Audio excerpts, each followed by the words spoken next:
सुप्रभात बच्चों, कृपया आप अपने हिंदी पाठ्य पुस्तक लीजिए और पेज नंबर 25 खोलिए। आज हम पढ़ेंगे एक बहुत ही अच्छा अध्याय जिसका नाम है नीलू। नीलू जो कि इस कहानी में एक कुत्ते का नाम है। ठीक है, तो ये कहानी किसके द्वारा लिखी गई है? ये कहानी महादेवी वर्मा के द्वारा लिखा गया है। इस कहानी के माध्यम से महादेवी वर्मा अपने पशु प्रेम को उजागर करते हुए बच्चों को यानी कि आप लोगों को पशुओं के प्रति प्रेम करने की प्रेरणा के भाव को जगाना चाहते हैं। ठीक है, और पशुओं के साथ केवल पशु ही नहीं, पशु पक्षियाँ हर किसी के साथ आप कैसे शांत और सरल स्वभाव रखे उसके बारे में भी बताते हैं। ठीक है, तो आइए इस कहानी को पढ़ते हैं। नीलू की कथा उसकी माँ की कथा से इस प्रकार जुड़ी है कि एक के बिना दूसरी अपूर्ण रह जाती है। उसकी अल्सेशियन माँ लूसी के नाम से पुकारी जाती थी। हिरणी के समान वेगवती सांचे में ढली हुई देह, जिस पर काला आभास देने वाले भूरे पीले रोम, बुद्धिमानी का पता देने वाली काली पर छोटी आंखें, सजग खड़े कान और सघन रोएदार तथा पिछले पैरों के टोकनों को छूने वाली पूंछ, सब कुछ उसे राजसी विशेषता प्रदान करते हैं। वो थी भी सामान्य कुत्ते से भिन्न। तो यहाँ पर नीलू जो कि एक कुत्ता है, उसके माँ के बारे में पहले बताया गया है क्योंकि उसकी कहानी उसकी माँ से जुड़ी हुई है। ठीक है, फिर उसके बाद क्या हुआ? उत्तरायण में जो पंगडंडी दो पहाड़ियों के बीच से मोटर मार्ग तक जाती थी, उसके अंत में मोटर स्टॉप पर एक ही दुकान थी जिससे आवश्यक खाद्य सामग्री प्राप्त हो सकती थी। शीतकाल में ये रास्ता बर्फ से ढक जाता था। तब दुकान तक पहुंचने में असमर्थ उत्तरायण के निवासी लूसी के गले में रुपया और सामग्री की सूची के साथ एक बड़ा थैला या चादर बांधकर उसे सामान लाने भेज देते थे। बर्फ में मार्ग बना लेने की सहज चेतना के कारण वो सारी रुकावटों को पार कर दुकान तक पहुंच जाती थी।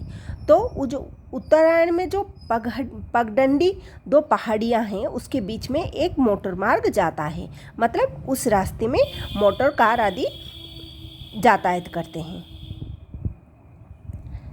ठीक है, तो उसके अंत में एक मोटर स्टॉप है और मतलब स्टॉप जहाँ पर सारी जान वाहनें रुका करती हैं, उसमें एक दुकान है, उसके बगल में एक दुकान है जहाँ से आवश्यक खाद्य सामग्री सब लोग मंगवाते हैं। लेकिन शीतकाल में यानी ठंडी के सीजन में वहाँ पर बर्फ़ जम जाती है, तो लोग उस दुकान तक पहुँचने में असमर्थ रहते हैं। तो उसी समय वो क्या करते हैं, लूसी जो कि नीलू की माँ थी, ठीक है, तो लूसी के गले में एक कपड़ा और उसमें पैसे और जो जो सामान उनको चाहिए होता है उसकी एक सूची उसके गले में बांध देते थे। फिर वो क्या करता था, लूसी जाकर दुकान से वही सामान लाकर जिसको जिस चीज़ की ज़रूरत है उसे पहुंचा देता था। ठीक है, फिर आइए पढ़ते हैं आगे।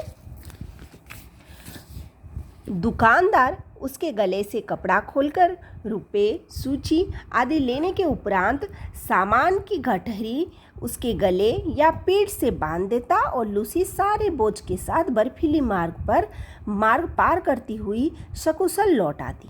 किसी किसी दिन तो उसे कई बार आना जाना पड़ता था, पर लूसी को कभी सामान मंगवाने वालों के भुलक्कड़पन से कोई शिकायत नहीं रही।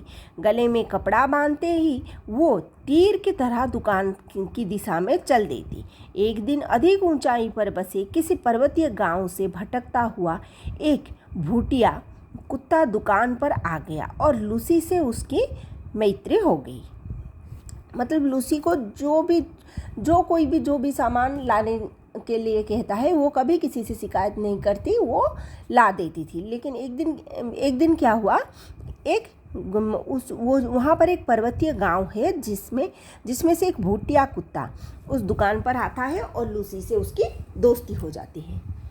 उन्हीं सर्दियों में लूसी ने 2 बच्चों को जन्म दिया, किंतु उनमें से एक तो शीत के कारण मर गया और दूसरा उस ठिठुरने वाले परिवेश से जूझने लगा।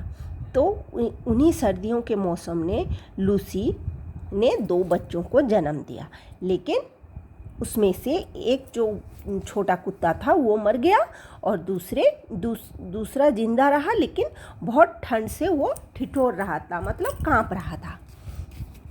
4-5 दिन के बच्चे को छोड़कर लूसी फिर दुकान तक आने जाने लगी थी। ठीक है, तो उसके जो बच्चे थे वो बच्चा सिर्फ 4-5 दिन का था, लेकिन लूसी ने उसको छोड़कर फिर से जिसको जो ज़रूरत है वो सामान पहुंचाने के काम में जुट गई। एक संध्या के झुटपुटे में लूसी ऐसी गई कि फिर लौट ही ना सकी। शीतकाल में घ्राण शक्ति के कुछ कुंठित हो जाने के कारण कुत्ते लकड़बग्घे के आने की गंध पाने में असमर्थ रहते हैं और उसके अनायास आहार बन जाते हैं। लूसी के साथ भी ऐसा ही कुछ हुआ था। तो एक दिन संध्या काल में क्या हुआ था, लूसी ज़्यादा ठंड के कारण उसकी घ्राण शक्ति, मतलब उसकी सूंघने की शक्ति कुछ काम नहीं करती है और उसी वक्त लकड़बग्घे मतलब वो कुत्ते का शिकार करते हैं, जैसे कि इंग्लिश में हम फॉक्स कह सकते हैं। ठीक है, तो वो लोग उसके आने की गंध लूसी को बिल्कुल पता नहीं चला और उन लोगों का आहार क्या होता है, कुत्ते। तो लूसी भी शायद उनकी आहार की शिकार बन गई। ठीक है, लूसी के लिए सभी रोए, परंतु जिसे सबसे अधिक रोना चाहिए वो बच्चा तो कुछ जानता ही ना था। एक दिन पहले ही उसकी आंखें खुली थी, अतः माँ से अधिक वो दूध के अभाव से शोर मचाने लगा। दुग्ध बनाकर उसे पिलाया जाता, पर रजाई में भी वो माँ के पेट की उष्णता खोजता और ना पाने पर रोता चिल्लाता रहता। अंत में हमने उसे कोमल ऊन और अधबुने स्वेटर की दलिया में रख दिया, जहाँ वो माँ के समीप सुख के भ्रम में सो गया। डालिया में वो ऊन के गेंद जैसा ही लगता था। जब हम प्रयाग लौटे तो उसे भी साथ लाना पड़ा। तो लूसी के जाने के गम में सब लोग रोए, क्योंकि लूसी बहुत लोगों की मदद करता था। लेकिन जिसको रोना चाहिए था वो तो बिल्कुल ही नहीं रोता था। वो कौन था? उसका बच्चा, जो कि एक दिन पहले ही अपनी आँख खोला था। वो छोटा सा कुत्ता जो कि अभी तक कुछ नहीं जानता था। ठीक है, तो वो बिल्कुल भी नहीं रोया, क्योंकि उसे कुछ पता ही नहीं था। वो सिर्फ किस लिए रोता था? जब वो माँ के दूध के लिए तरसता था, उसे भूख लगती थी, तब वो रोता था। और उन सारे लोगों ने गांव के सारे लोगों ने क्या किया? उसको दूध पिलाया। लेकिन वो इस ठंड में वो क्या ढूंढता था? अपनी माँ की स्पर्श ढूंढता था। ठीक है, क्योंकि हर बच्चे को अपनी माँ की स्पर्श जैसा स्पर्श कोई नहीं दे सकता था। ठीक है, तो वो अपनी माँ का स्पर्श ढूंढता था, तो ना पाने पर वो चिल्लाता रहता था। ठीक है, तो गांव वालों ने क्या किया? एक कोमल ऊन मतलब हम जो स्वेटर पहनते हैं वो जिससे बुना जाता है वो ऊन है, एक अधबुने स्वेटर की डलियों में उसको रख दिया। तो वहाँ उसे जो उष्णता, मतलब उससे जो गर्मी मिलती थी, वो अपनी माँ के स्पर्श के आनंद लेकर वहाँ पर सो जाता था। लेकिन जब हम मतलब यहाँ पर महादेवी वर्मा, जो कि इस कहानी के लेखक हैं, उनके बारे में बताएगा। जब हम प्रयाग लौटे तो उसे भी साथ लाना पड़ा। जब महादेवी वर्मा प्रयाग गए तो वो उस कुत्ते के बच्चे को भी अपने साथ ले गए। बड़े होने पर रोमों के भूरे, पीले और काले रंगों के मिलन से जो रंग बना था वो एक विशेष प्रकार की धूप छाई हो गया था। धूप पड़ने पर एक ही झलक मिलती थी, छाँव में दूसरे ही और दिए के उजाले में तीसरे की। कानों की चौड़ाई और नुकीलेपन में भी कुछ नवीनता थी। सिर ऊपर की ओर अन्य कुत्ते के सिर से बड़ा और चौड़ा था और लंबोतरा पर सुडौल। पूंछ अल्सेशियन कुत्ते की पूंछ की समान सघन रोमों से युक्त, पर ऊपर की ओर मुड़ी कुंडलीदार थी। पैर अल्सेशियन कुत्ते के पैर के समान लंबे, पर पंजे भूतिए के समान मजबूत, चौड़े और मुड़े हुए नाखूनों से युक्त थे। ऊन गोल और काली कोर्क वाली आँखों का रंग शहद के रंग के समान था, जो धूप में तरल सुनहला हो जाता था और छाँव में जमे हुए मधु सा पारदर्शी लगता था। ठीक है, तो यहाँ पर वो जो कुत्ता, जो छोटा सा कुत्ता, वो अब बड़ा हो चुका है और उसके रंग रूप के बारे में यहाँ बताया गया है। ठीक है, आकृति की विशेषता के साथ उसके बल और स्वभाव में भी विशेषता थी। ऊंची दीवार को भी वो एक छलांग में पार कर लेता था। रात्रि में उसका एक बार भौंकना भी वातावरण की स्तब्धता को कंपित कर देता था। तो उसकी विशेषता क्या थी? उसके आकार, उसका स्वभाव में ही उसकी विशेषता थी। वो ऊंची दीवारों को बहुत अच्छे से छलांग लगाकर पार कर सकता था और रात में उसका एक ही भौंकना पूरे वातावरण को स्तंभित कर देता था। ठीक है, मैंने अनेक कुत्ते देखे और पाले हैं, किंतु कुत्ते के दैन्य से रहित और उसके लिए अलभ्य दर्प से युक्त केवल नीलू को ही देखा है। उसके प्रिय से प्रिय खाद्य को भी यदि अवज्ञा के साथ फेंक कर दिया जाता तो वो उसकी ओर देखता तक नहीं था। खाना तो दूर की बात है, यदि उसे किसी बात पर झिझक भी दिया जाए तो बिना मनाए वो मेरे सामने आता ही ना था। तो उस कुत्ते की क्या विशेषता थी? वो कुत्ता बहुत ही आज्ञाकारी था और अलभ्य था।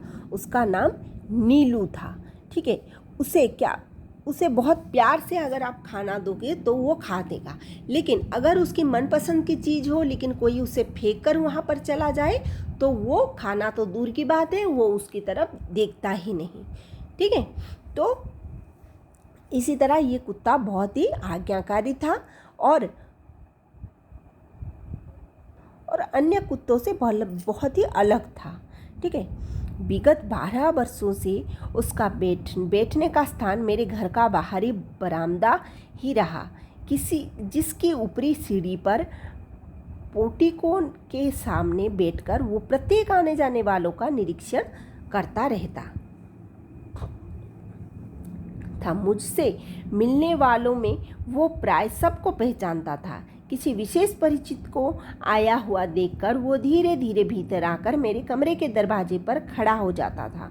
उसका इस प्रकार आना ही मेरे लिए किसी मित्र की उपस्थिति की सूचना थी। मुझसे आ रही हूँ सुनने के उपरांत वो पुनः बाहर अपने निश्चित स्थान पर जा बैठता था। तो 12 वर्ष हो गए उसका, नीलू का बैठने का स्थान एक ही था। कौन सा था? वो था महादेवी वर्मा, जो कि इस कहानी के लेखक हैं, उनके बाहरी बरामदा। ठीक है, तो वहाँ पर वो हमेशा बैठता था और जो भी परिचित लोग आते थे वो क्या करता था, वो भीतर जाकर लेखक को सुझाता था कि कोई उनसे मिलने आया है। ठीक है, कुत्ते भाषा नहीं जानते, केवल ध्वनि पहचानते हैं। नीलू का ध्वनि ज्ञात इतना विस्तृत और गहरा था कि उसमें कुछ कहना भाषा जानने वाले मनुष्य से बात करने के समान हो जाता। तो नीलू की ध्वनि ज्ञात मतलब सुनने की शक्ति बहुत ही गहरा था। बाहर या रास्ते में घूमते हुए यदि कोई उससे कह देता, गुरुजी तुम्हें ढूंढ रही थी नीलू, तो वो विद्युत गति से चार दीवारी कूदकर मेरे कमरे के सामने आकर खड़ा हो जाता। फिर कोई काम नहीं है जाओ कहने पर पहले वो मूर्तिवत एक स्थिति में ही खड़ा रहता। कभी कभी मैं किसी कार्य में व्यस्त होने के कारण उसकी उपस्थिति जान ही नहीं पाती और उसे बहुत समय तक बिना हिले डुले खड़ा रहना पड़ता था। तो नीलू को अगर कोई कह दे कि गुरुजी तुम्हें ढूंढ रहे हैं, तो वो विद्युत की गति से, मतलब करंट जिस गति से जाता है उसी गति से वो दौड़कर उसके पास हाजिर हो जाता था। लेकिन अगर उसको बता दो कि कोई काम नहीं है तो फिर वो अपनी जगह पर लौट जाता था। ठीक है। हिंसक और क्रोधी भूटिये बाप और आखेट प्रिय अल्सेशियन माँ से जन्म पाकर भी उसमें हिंसा प्रवृत्ति का कोई चिन्ह नहीं था। 13 वर्ष के जीवन में भी उसे किसी पशु पक्षी पर झपटने या मारने नहीं देखा गया। उसका यह स्वभाव मेरे लिए ही नहीं, सब देखने वालों के लिए आश्चर्य की घटना थी। तो उसका बाप भूटिया बहुत हिंसक था और वो अल्सेशियन माँ की बच्चा था, लेकिन इसके बावजूद में उसमें हिंसक प्रवृत्ति बिल्कुल नहीं था। किसी जानवर को मारना कि किसी को झपटना, वो स्वभाव उसमें बिल्कुल ही नहीं था। ये सब देखकर केवल महादेवी वर्मा ही नहीं, सारे लोग बहुत आश्चर्य होते थे। मेरे बंगले के रोशनदानों में प्राय गोरियों, तिनकों और में से घोंसला बना लेते थे। मुझे उनके परिश्रम पूर्वक बनाए हुए घोंसलों को उजाड़ना अच्छा नहीं लगता, अतः कालांतर में उनमें अंडों और पक्षी शावकों की सृष्टि बस जाती थी। कुछ कुछ अंकुर जैसे पंख निकलते ही वे पक्षी शावक उड़ने के असफल प्रयास से रोशनदानों से नीचे गिरने लगते थे। इन दिनों नीलू उनके सतर्क पहरेदार का कर्तव्य संभाल लेता था। उसके भय से कोई भी कुत्ता बिल्ली उन नादान उड़ने गिरने वालों को हानि पहुंचाने का साहस नहीं कर पाता था। कभी कभी बहुत छोटी पक्षी शावकों को पुनः घोंसले में रखवाने के लिए वो उन्हें होले से मुख में दबाकर मेरे पास ले आता था। तब जब तक रोशनदान में सीढ़ी लगवाकर मैं उस बच्चे को घोंसले में पहुंचाने की व्यवस्था ना कर लेती, तब तक वो या तो बड़ी कोमलता से उसे मुंह में दबाए खड़ा रहता था या मेरे हाथ में देकर प्रतीक्षा की मुद्रा में देखता रहता। सवेरे नियम अनुसार जब मैं मोर, खरगोश आदि को दाना देने निकलती, तब वो चाहे जाड़ा हो चाहे बरसात हो, मुझे दरवाजे पर ही मिलता और मेरे साथ साथ ही घूमता। पक्षियों के कक्ष में 2 फुट ऊंची दीवार पर जाली लगी हुई थी। नीलू दीवार पर दोनों पंजे रखकर खड़ा हो जाता और अपनी गोल गोल आंखें घुमाकर प्रत्येक कक्ष और उनमें रहने वालों का निरीक्षण करता। तो लेखक के महादेवी वर्मा के बंगले के रोशनदान में कुछ गिरियाँ और कुछ पक्षियाँ अपने घोंसला किया करते थे और उसमें रहते थे। तो लेखक ने उन लोगों की परिश्रम देखकर उनके घोंसले को कभी भी तोड़ने की कोशिश नहीं की। तब जब वो पक्षी वहाँ बहुत वर्षों तक रहते हैं तो वहाँ पर अंडा भी देते हैं और उस अंडे से बच्चे भी पैदा होते हैं। तो वो नीलू क्या करता है, उसकी पहरेदारी करता है और उसी के डर से कोई भी बिल्ली कुत्ता उन लोगों को परेशान नहीं कर पाता। ठीक है। सबके सो जाने पर वो गर्मियों में बाहर लॉन में और सर्दियों में बरामदे में तख्त पर बैठकर पहरेदारी का कार्य करता। रात में कई बार पूरे कंपाउंड का और पशु पक्षियों के घर के चक्कर लगाता रहता। खरगोश धरती के भीतर सुरंग जैसे लंबे और दानों और द्वार वाले बिल खोद लेते थे। एक रात मेरे खरगोश बिल खोदते पड़ोस के दूसरे कंपाउंड में जा निकला। उनमें से कोई जो उस अभियान में अगुआ थे जंगली बिल्ले द्वारा मार दिए गए। अतः एक के पीछे एक निकलते हुए खरगोश में सभी को बिल्ले का आहार बन जाना पड़ता। किंतु उनके सौभाग्य से नीलू ने संभवतः पत्तियों की सरसराहट से सजग होकर 4 दीवारी के पार देखा और उसने खरगोश के संकटों को पहचान लिया होगा। उसके कूद कर दूसरी ओर पहुंचते ही बिल्ला तो भाग गया, परंतु खरगोशों को बाहर निकालने से रोकने के लिए वो रात भर ओस से भीगता हुआ सुरंग के दरबार पर खड़ा रहा। यह परोपकार नीलू के लिए बहुत महंगा पड़ा, क्योंकि उसे सर्दी लगने से निमोनिया हो गया और कई दिनों तक इंजेक्शन दवा आदि का कष्ट झेलना पड़ा। वैसे वो शांत भाव से कड़वी दवा भी पी लेता और सुई भी लगवा लेता। एक बार मोटर दुर्घटना में घायल हो मुझे मार्ग से ही अस्पताल जाना पड़ा। तब संध्या तक मेरी प्रतीक्षा करके और कपड़े, चादर, कंबल आदि सामान अस्पताल ले जाने वालों की हड़बड़ी देखकर उसे ना जाने कैसे सब पता चल गया। सब उसकी उदासी देखकर हैरान थे।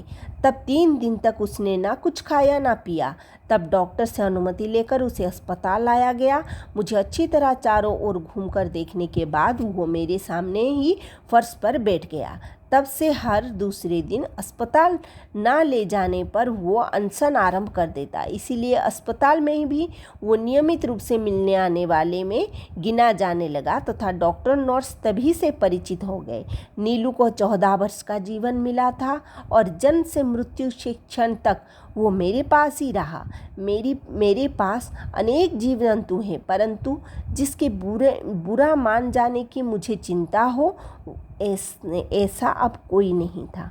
ये तो नीलू की जीवन काल कितनी आयु की थी? 14 वर्ष की थी। लेकिन वो 14 वर्ष में वो लेखक महादेवी वर्मा के बहुत ही करीब आ गया था। जब उनका दुर्घटना हुआ था तब उसको कैसे पता चल गया, तो वो क्या उसको वो हॉस्पिटल में भी उनको देखने के लिए गया। जब नीलू को उनके पास नहीं लेके जाते थे तो वो अनशन शुरू कर देता था, मतलब खाना पीना छोड़ देता था। तो वो जो आप लोग सब जानते हैं, हॉस्पिटल में जो जाते हैं मरीजों को देखने के लिए, उनको क्या विजिटर्स कहते हैं। तो विजिटर्स के नाम पे नीलू का नाम भी आ गया था। तो ऐसा था नीलू का जीवन। तो नीलू की माँ का नाम क्या था? नीलू की माँ का नाम था लूसी। ठीक है, नीलू को जन्म देने के कुछ दिन बाद लूसी की मौत हो गई और वो किसके पास रहने लगा? महादेवी वर्मा, जो कि इस कहानी के लेखक हैं, उसके पास। तो वो कुत्ता भी बिल्कुल उसकी माँ की तरह था। ठीक है, किसी को नुकसान नहीं पहुंचाता था, हर किसी की मदद करता था। तो ये थी नीलू की कहानी। तो इस कहानी की लेखिका है महादेवी वर्मा, जिनका जन्म 1907 में हुआ था। कहाँ पर? उत्तर प्रदेश के फर्रुखाबाद में। उनकी शिक्षा दीक्षा प्रयाग में हुई थी। वो प्रयाग के महिला विद्यापीठ में प्राचार्य थी। इस पद पर कार्य करते हुए उन्होंने लड़कियों की शिक्षा के लिए काफ़ी प्रयत्न किया। महादेवी वर्मा जी छायावाद के एक प्रमुख आधार स्तंभ थी। पद्य और गद्य रचना पर उन्होंने समान अधिकार था। उनके साहित्य साधना में एक और स्वतंत्रता आंदोलन की प्रेरणा है। वहीं दूसरी ओर समाज में नारी की वास्तविकता स्थिति का चित्रण है। इन्हें ज्ञानपीठ की पुरस्कार तथा पद्म विभूषण से सम्मानित किया गया था। यहाँ देखिए चित्र, ये है महादेवी वर्मा। ठीक है, तो इन्हें पद्म भूषण उपाधि से सम्मानित किया गया था। तो उनकी कुछ कृतियां हैं, कुछ रचनाएं हैं। नीरजा, निहार, दीपशिखा, यमा, अतीत के चलचित्र, स्मृति की रेखाएं आदि उनके प्रसिद्ध रचनाएं हैं। ठीक है, तो और इनकी भाषा शैली बहुत ही सरल, स्पष्ट और चित्रात्मक है। ठीक है, तो बच्चों इस कहानी को अच्छे से पढ़िए, ये एक बहुत ही अच्छी कहानी है। ठीक है, और हम लोग क्या करेंगे, इस कहानी से जुड़े जो प्रश्न उत्तर है उसको मैं आपको बाद में लिखवाऊंगी। पहले इसका जो ये वाला शॉर्ट क्वेश्चन आंसर है, मतलब उसका जो ग्रामर पार्ट है, आप उसको पहले कर लीजिए। और मैंने जिस तरह इस किताब में लिखा है आप उसको अच्छे से और ठीक किताब में लिख लीजिए। ठीक है बच्चों।